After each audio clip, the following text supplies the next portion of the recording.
Là, il me semble qu'il y avait quelque chose qui faisait vraiment l'âme de Paris. C'est vraiment une exposition de mémoire pour moi.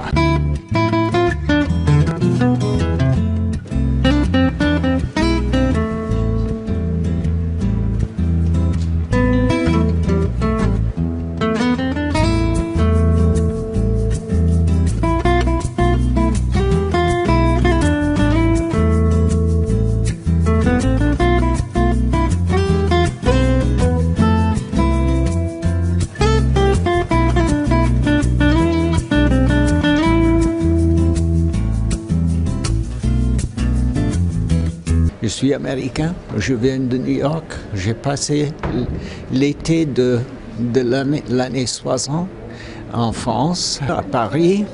Et on m'a dit, premier mot, il faut aller aux Halles très tôt le matin pour prendre soupe à l'oignon. Et je l'ai fait. Et c'était une expérience extraordinaire pour moi.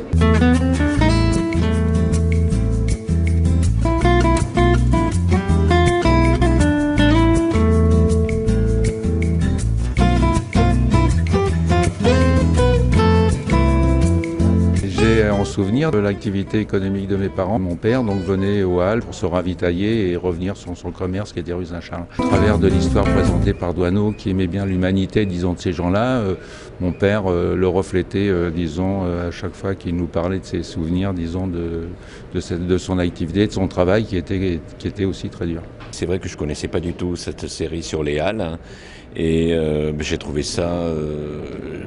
comment dirais-je, plein de nostalgie et bon, je crois que l'élément principal, j'ai regretté de ne pas être à Paris à cette époque-là.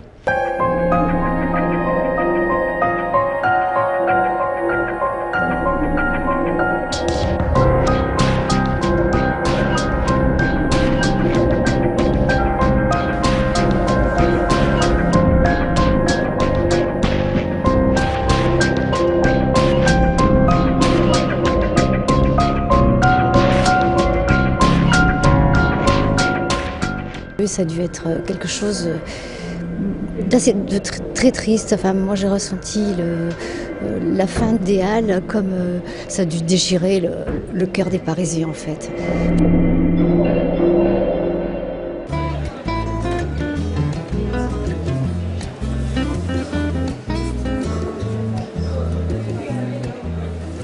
Alors le projet, j'ai vu que cette surface-là allait être une surface, disons, très lumineuse. Ils allaient garder l'espace tel qu'il était, avec cette couverture-là qui permettait, disons, de créer des étages, mais en gardant la lumière.